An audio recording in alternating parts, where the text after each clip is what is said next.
Here we have a problem on finding critical numbers for this function.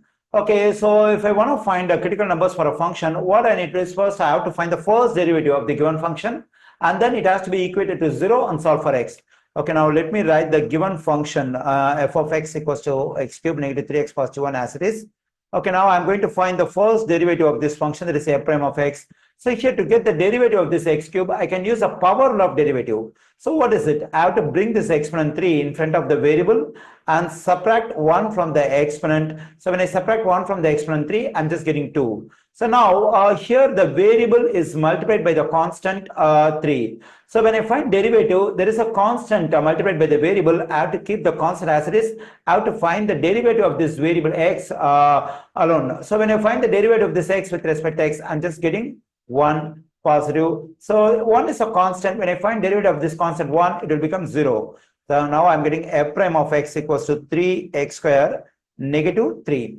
Okay, now I got the first derivative. Now what I need to do is I have to equate the first derivative to 0. That is f prime of x has to be equated to 0 and solve for x. When f prime of x is equal to 0, then we get 3x square negative 3 equals to 0. Now let's solve for x in this one. So like what we can do is we can add 3 to both sides. When I do so, this negative 3 positive 3 will cancel out. I'm getting 3x square equals to 3. Now I divide both sides by 3. So this 3 will cancel out. I'm getting x square equals to, when I divide 3 by 3, I'm just getting 1.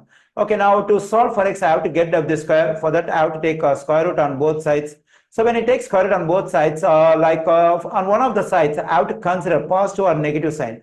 Okay, I consider positive or negative sign on the right side. On the left side, the square root and square will cancel out. I'm getting x equals to positive or negative. So the value of square root of 1 is just 1. So I'm getting x equals to 1 and negative 1. So when I equate the first derivative to 0, I'm getting two values for x, 1 and negative 1. So these are called critical numbers. And here we have a question. Only these two values are considered to be critical numbers. Apart from these two numbers, is there any other critical number? So we have to do one more check. That is, we have to consider the final result of the first derivative, that is f prime of x. Okay, so this is a final result of the first derivative. In this one, is there any value of x for which this f prime of x becomes undefined?